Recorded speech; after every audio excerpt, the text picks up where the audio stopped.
Yeah, hi Christian. I guess just, on a more positive note after a game like that, I mean, what did it mean to be able to contribute to the bullpen, putting a stop to them and at least giving your offense a chance? Yeah, obviously, it felt good to go out there and get some outs and just save guys for tomorrow. That was the biggest part, was just try to get outs and just collect stuff so that when we have more in the bullpen for tomorrow and win tomorrow's game. Still had faith that we were going to win today's game. So putting up zeros was also, big, but mainly just saving the bullpen. Yeah, I think if I have my numbers right, this is one of your longer outings, at least, from the previous few games. So I guess how did that sort of feel to have that more longevity? Yeah, I knew I was gonna come in. I thought when Bybee got hit, I might come in, but I got two rather, quick outs, and then I felt good, and I saw it was only like the sixth, and so I was like, if I can get the seventh, that'd be huge. So that way, we only got to throw one or two more guys out there, and we can save it for tomorrow. Daniel, go ahead.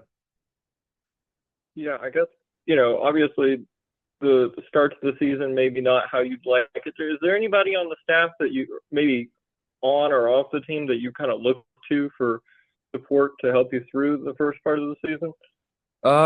Yeah, I'd say, the having Aiden Jimenez, Jimmy, and also Wiggy in the bullpen's been big just because those guys, have a lot of confidence when they go out there and pitch with a lot of attitude and something I've always tried to have. And so just watching them go out there and do their thing has made me realize how, mental and body language pitching really is rather than just the stuff you got.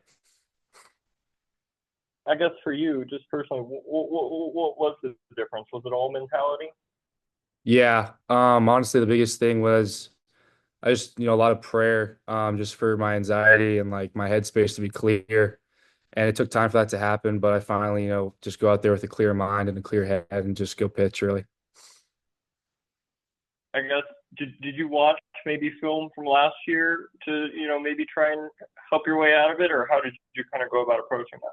Yeah, definitely at the beginning of the year, I was watching some film trying to see if I was doing anything different. But, at the end of the day, it's just you got to move on. And I was like, this year's this year, last year was last year. So I'm just going to try to do something this year and just realize I'm going to make this more of a mental thing than a physical thing.